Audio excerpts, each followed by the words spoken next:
Isang kontrobersyal na viral video ngayon ang kumakalat sa social media na umuli ginagamit laban kay Pangulong Kuting Jr.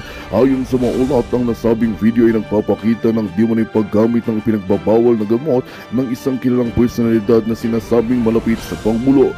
Ganitong ginamit bilang pampulitikang sandata ng ilang grupo, kabilang na raw si Vice Presidente Inday Sara na umunin may tensyon na sa Pangulo nitong mga nakaraang buwan. Dahil dito lumalabas ang mga ulat na si Pangulong Kuting Jr. ay nanginig sa takot sa posibleng pagbubunyag pa ng iba pang mga ebidensya mula sa kampo ni VP Sara. Lalong lumalalim ang sigalot sa pagitan ng dalawang pinakamataas na lider ng bansa at nababalot ng intriga ang Malacanang. Samantala, si House Speaker Martin Tambaloslos ay sinasabing nasa panic mode na habang sinusubukang pigilan ang pagkalat ng isyu at protektahan ang pamumuno ng kanyang pinsan. Habang wala pang opisyal na payag mula sa kampo ni VP Sara o ni Pangulong Kuting, hinihintay ng publiko kung paano harapin ng pamahalaan ang krisis na ito. Maraming nananawagan ng imbestigasyon upang malinawan ang katotohanan sa likod ng video at ng patuloy na alitan sa loob ng gobyerno. Isa na naman itong yugto sa masalimuot na politika ng Pilipinas na sinusubaybayan ngayon ng buong bansa. At yan nga ang balitang ating pakakatutukan. Ngunit bago ang lahat, siguraduhin mag-subscribe at ihit ang notification bell para sa patuloy na pagtutok sa mga sulip ng bagong balita sa tunay na boses ng masa.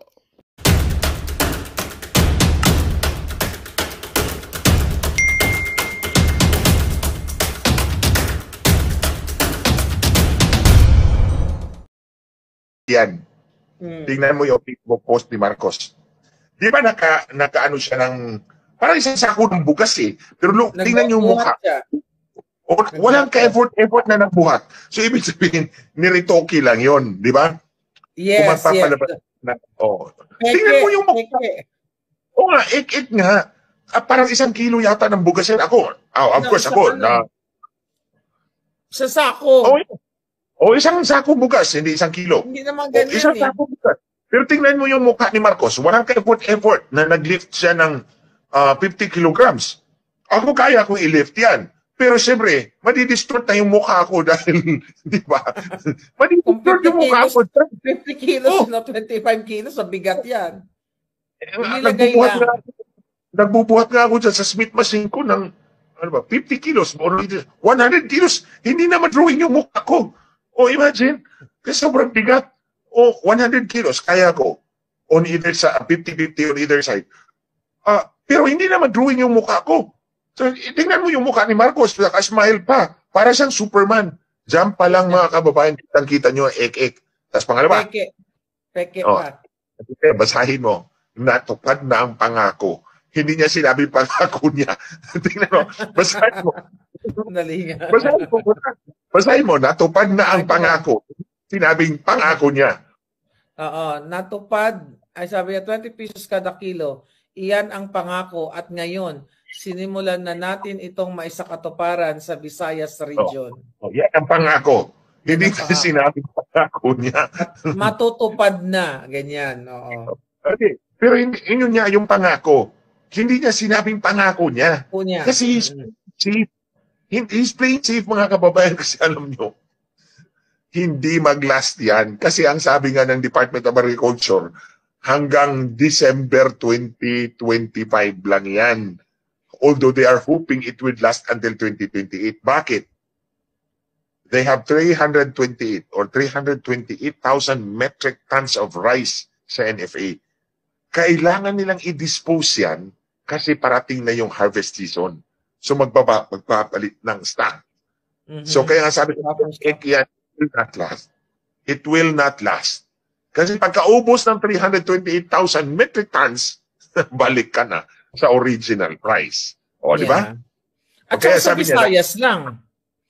At sa Visayas lang, kung taga Maynila ka, mag-aeroplano ka, magbarko ka para bumili ng 20 pesos. Hindi ba, tigil? Hindi naman lahat makakabili. Hindi ako qualified. Kasi, indigent lang. So kung indigent, yung 4-piece lang. O yung identified lang as 4-piece recipients. So yon, indigent yon. Pangalawa, hindi na makakabili ng marami. Kasi 40 kilograms lang per month. O, di ba? Paano kung malaki yung pamilya mo? Bibili ka pa rin sa labas, pagkakan. hindi pa rin 20 pesos. O di ba? Kaya nga, at least si Marcos, alam mo talaga tuso talaga tong hunghang na to. Natupad ang pangako. Hindi nga sinabi pangako niya kasi nga alam hindi ito maglalast. O, di ba? Ek lang yan mga kabayan kasi malapit na eleksyon. Kailangan niya. And his popularity, trust rating is going down. Yep. So, nawala siya turn. Kaya nga, brother, so ito talaga ay short term or drama lang dahil papalapit na nga yung eleksyon. Siyempre nga naman, yung kanilang photo op, wow, na natupad na ang 20 pesos per kilo na bigas. At sabi nga ni Vice President Sara dyan, itong bigas na ito, baka pang baboy lang ang pwedeng kumain, pang ano tawag doon, darak. Unsa na sa Bisaya yung lamaw. Lamaw, yes. Oh, lamaw. Oo, pang lamaw. Oo. Yan ang dapat ipakain kay Lisa Marcos doon sa pigpen. Yeah. Dapat tayo makain sa kanya. Mas bagay sa kanya.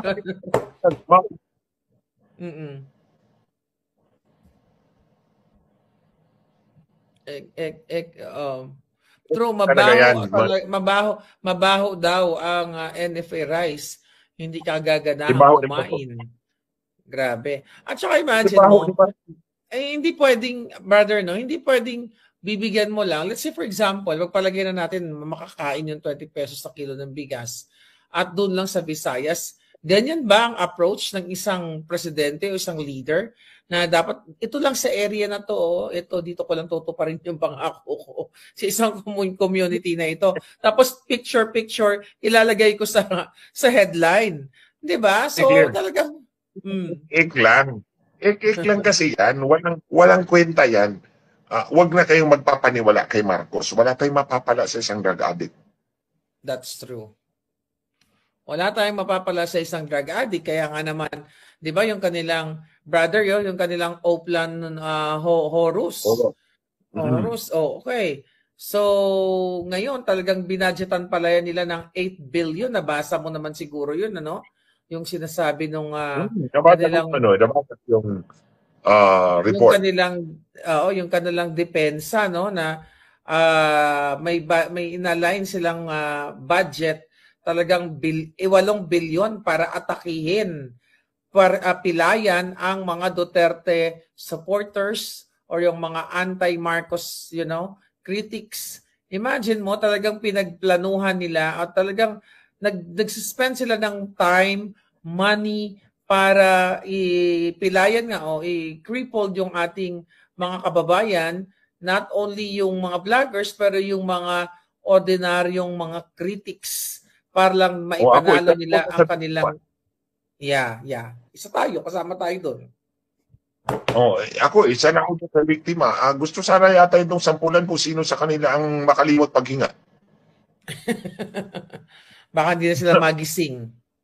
Pag dininig ng Diyos. Sampul na tayo nito. Tingnan ko kung sino sa sampulan natin. Yeah.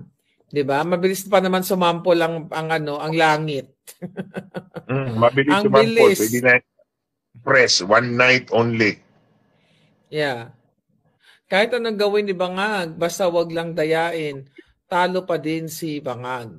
So, nakikita naman, at Attorney Glenn, kumusta dyan sa ground sa inyo, dyan sa area ninyo, I mean, yung mga napupuntahan mong sortie kung meron kang na mga event. Ano ang reaksyon ng mga taong bayan? Talaga bang sukang-suka na ang mga tao kay Bangag at sa kanyang mga alyansa ng kabangagan? Actually, the fact that they are willing to listen to me about election cheating, that's a sign na hindi sila, kakampi natin sila, di ba? Kakampi natin sila. I've been to Visayas and Mindanao. Whenever I talk about this, the last time I was in Mindanao, I spoke in a church, and the other one is in a siyam silang magbe-birthday ng 69 years old, and then I was invited to go there. And then syempre birthday yun eh. Pero pinagbigyan ako. Alam mo naman si Tita Mirna, binigyan ako ng time to speak. Syempre, my topic is about election cheating, and I got very good reaction from the public. Meron nga isa doon, si Kuya Andy. He traveled far just to meet with me. Kasi alam niya pupunta ako doon. And then ito, Ate Claire, gusto kong i-share sa inyo, mga kababayan. Yung video ng Dayaan. Dayaan. Dito, mga kababayan, share natin ulit. Sige, go ahead now. So, it so happened na may mag-ina na nanood sa video na yan. Tinawag to sa akin kagabi. So, it so happened na yung mag-ina nanood sa video na yan. And they have a caregiver na Marcos na Marcos. Okay. So, Marcos na Marcos yung caregiver. Of course, educated yung caregiver. Pero so, nagsimula na manood sa video, nagko-comment siya. Sabi niya, nakakapanggigil to, nakakagalit to. Oblivious sa amo niyang dalawang nanonood din. So, nagre-react siya na nagre-react. So, in other words, nagalit siya nung nakita niya, dinadaya lang pala talaga yung eleksyon natin. No? Dinadaya. It's a first-hand, ito yung una kong narinig na epektibo yung video na yan. So, galit na galit siya. Tapos sinabi niya, ma'am, bakit nangyayari to? Then, explain sa kanya, sabi niya, sino bang may tulong sa kabinet? Hindi siyempre ang sagot sa kanya, hindi yung presidente, edi pagkatapos nun, anti-BBM na siya. Oh, congratulations. So effective effective yung pag-educate natin sa kanila. Imagine kikipag-away pa siya sa mga kasambahay niya, sa mga kasama niya sa bahay, kasi dinidefend niya si Marcos. After the video, siyempre kasama na sila, anti-Marcos na rin siya. So, at least epektibo yung video na yan. I never did that in 14 years. It's only today. Because ngayon ko lang nakita yung grievous peril that we are in. We are in the grievous peril, mga kababayan. Thank you for thank you for doing that, brother. Si Benji, from don't have the pasalamat sa akin. It's duty as a citizen. I'm just like you. Pareho lang naman tayong lahat nagmamahal sa bayan natin. Thank you, brother. Brother, si Benji, may sinasabi, no? From Milan, Italy, concern lang ako. Nag-online vote ako, pero bakit yung casted vote ko halos nandoon lahat ng candidate at nauuna ang mga alyansa? Di po ba dapat yung mga binoto ko lang ang nandoon sa e-ballot ko? Napaliwanag na natin yan? Can you get a screenshot? Kung meron kang screenshot doon? Benji, whatever evidence you have, or whatever evidence you have, sir, padala nyo na lang sa akin, mag-doon sa YouTube and put in there the email. Pwede mo email. Pwede nila i-email dito sa kahit sa akin, no? I-forward ko na lang sa iyo. Yes, pwede naman sa iyo, Ate Claire. Mga kababayan, for the time being, kung meron po kayong mga ebidensya tungkol sa inyong pagboto na hindi nagtugma, padala nyo po kay Ate Claire kasi kunin ko na lang po sa kanya. Para meron tayong magamit laban sa itong COMELEC na to. By the way, Ate Claire, mga kababayan, while we are talking, while we are nagdi-discuss tayo about this, actually, susulatan ko, natapos na nga ako ng draft ko. Tapusin ko, ayusin. Susulatan ko po si Ursula von der Leyen. Ito yung president ng European Commission. And copy furnish ko yung ambassador ng EU to the Philippines. To put them all on clear notice na itong ginawa ng COMELEC na pag-invite ng election monitors from you, maybe a subterfuge. Gagamitin kayo para gawin ko yung stamp of approval, mapagtakpan ang kanilang dayaan. So, ang inihiling ko nila, magpipresent ako sa inyo ng ebidensya ng dayaan ng COMELEC. At imbitahin nyo ang COMELEC doon para sagutin nila. And then, you take it into account sa report ninyo para patas. Kasi kung hindi gagawin ng European Commission yun, yung monitors, kung hindi nila gagawin, edi kakonsaba sila ng COMELEC. Di ba? Yun lang yun, mga kababayan. Neutralize natin yung kanilang mga ginagawa. Ako, gagawin at gagawin ko. I will make sure George Garcia realizes that I can be the worst enemy inunahan mo ako, tapusin ko, George. Manigas ka dyan. Tatapusin natin sa legal na proseso, sa tamang proseso. Hindi sa katulad ng ginagawa nila. Hindi ko talaga patatawaran itong mga hayop na to. Nabababuyin yung eleksyon natin, dadayain yung boto natin, tapos ginurgor ako. That's really one thing that's very unforgivable to me. So magbabayad kayo, George. Ikaw talaga in particular, hayop ka. At syempre si Lisa Tanas. Dapat talaga, syempre, sunod lang yan. Dog lang yan ni Lisa Marcos eh. So sunod lang yan kung anong dikta ni Lisa Marcos, yung bakla na yan. Yeah, kaya nga eh. Kaya naman talagang ayaw lumaban ng patas. So parang nagbibinabay sila. So anyway, talagang grabe ang nangyayari ngayon sa gobyerno ni Bangag. Alam mo, ang kanilang, I don't know kung narinig mo, Attorney Glenn, yung statement ng spokesperson nila nung tinanong sa isang interview about sa current situation ng mga crime sa atin. At ang sagot, paglabas daw sa bahay niya, wala naman daw siya nakitang nagsasaksakan o nagbabasagan ng kotse o kung ano pa man. So, ibig sabihin, walang crime. Zero crime sa Pilipinas dahil paglabas siya sa bahay, walang nandurukot, walang, So, it's like isolated case. At comment on that, Attorney Glenn. Nakakatawa lang kasi. It would be a good spin doctor. Magaling siyang spin doctor. Oo, na hindi porket, tingnan mo na lang yung sa Rizal, yung sa bakery, na pitong tao pinagsasaksak. Yung iba, minartilyo pa yung ulo. Linadyon. Ano yun? Hindi ba porket ba't hindi nangyari sa harap ni Castro, walang krimen nangyayari? Yeah. O, yung yung kinidnap. Yung bata. Ilan na ba yung kinidnap? May batang kinidnap. Si Disney's mother, kinidnap yung dalawang anak niya ni Lisa Marcos. Lisa Tanas. Yeah. Sinabi naman niya yan. Mga kababayan, na kung hindi nangyayari sa harap mo o wala kang personal knowledge, hindi nangyayari sa ibang tao. May saltik. Parang may mga saltik na talaga yung mga tao, di ba? Pareho sila. May saltik eh. May mga malakas ang ama. Malakas ang ama. Okay. Siguro na sitwasyon. Go ahead, brother. Continue. Siguro nag-sitwasyon sila, kaya malakas ang amats. Hindi natin alam. Baka itong... Pero pa yung sinabi, Ate Claire, natandaan ko, wala kayong karapatan mag-demand ng hair follicle test. Yeah. Abogado pa naman to. Baka hindi. Saan ba to galing tong abogado na to?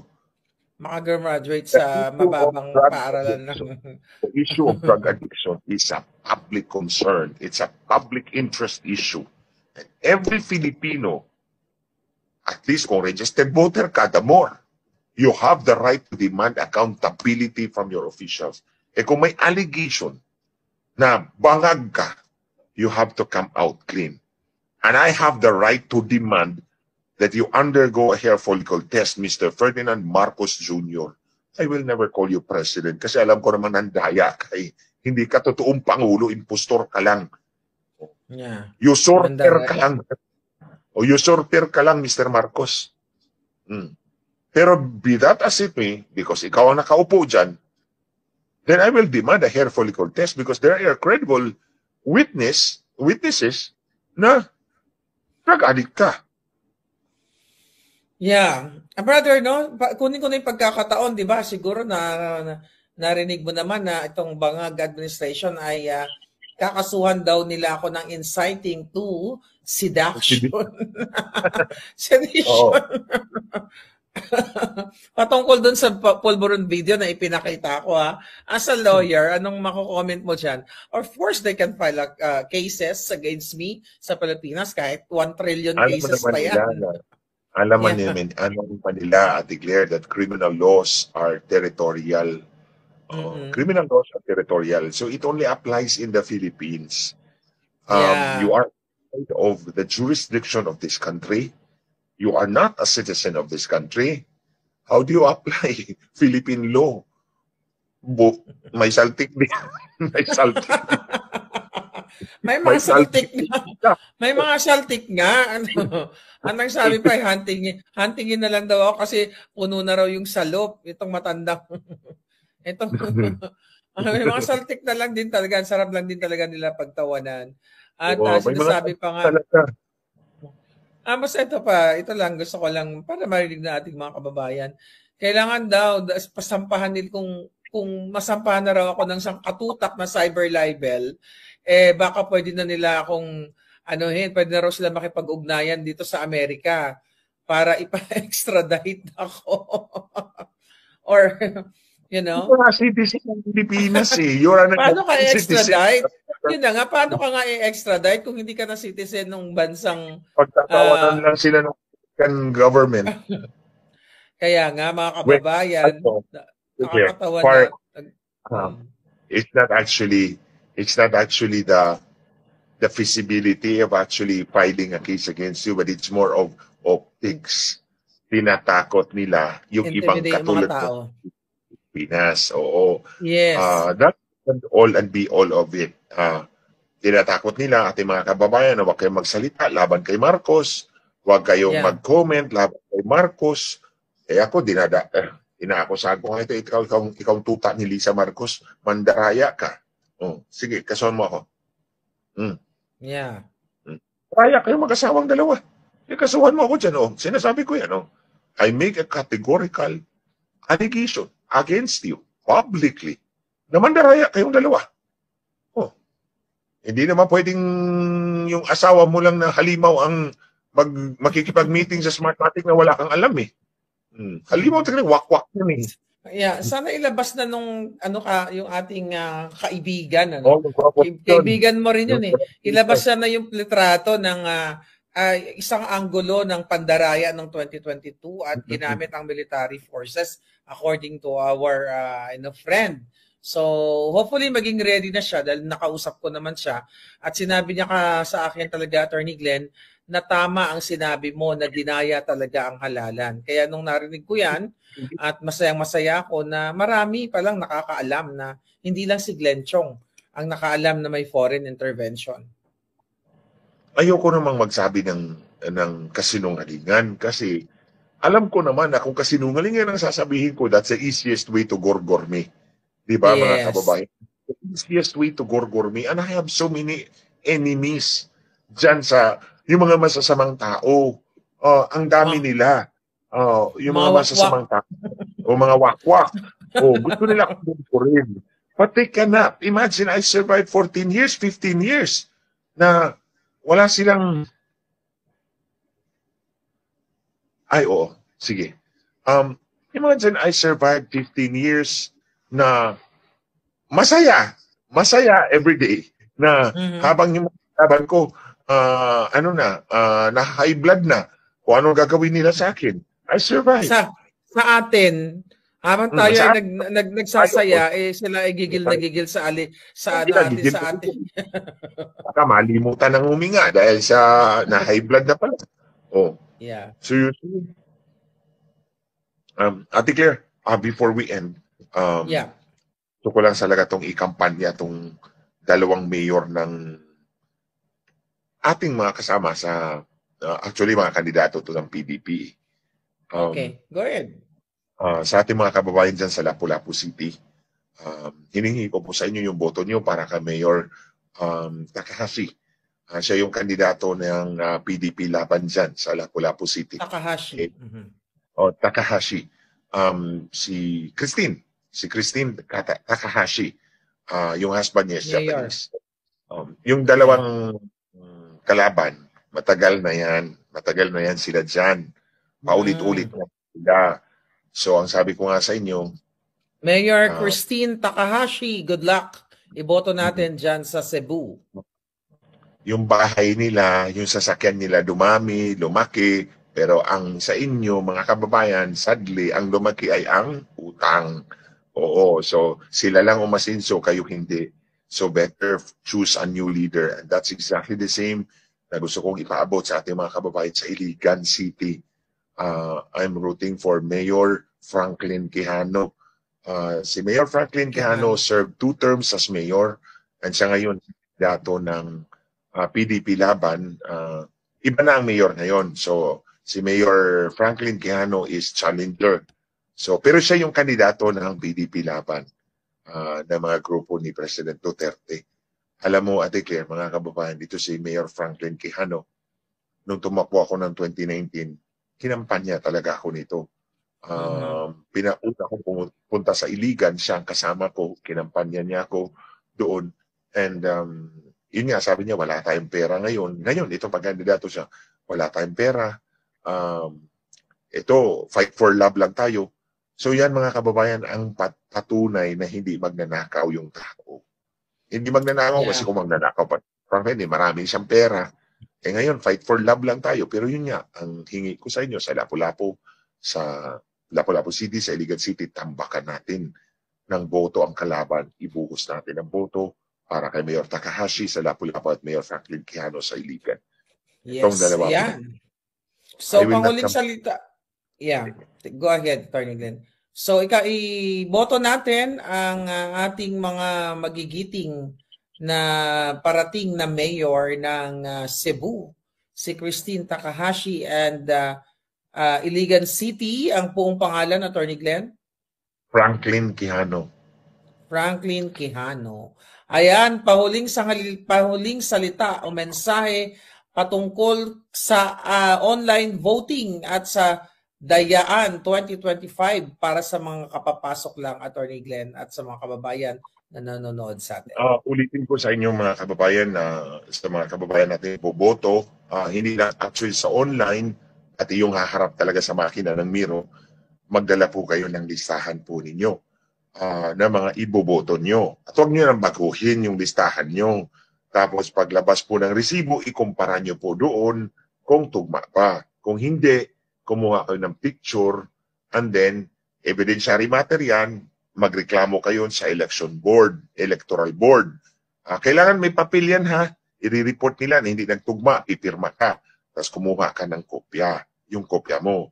Tapos pwede mong iscan o kunan mo ng picture, yung picture ng resibo at na listahan mo, kodigo mo, side by side, plus yung copy ng complaint mo. And send it to Ate Claire sa kanyang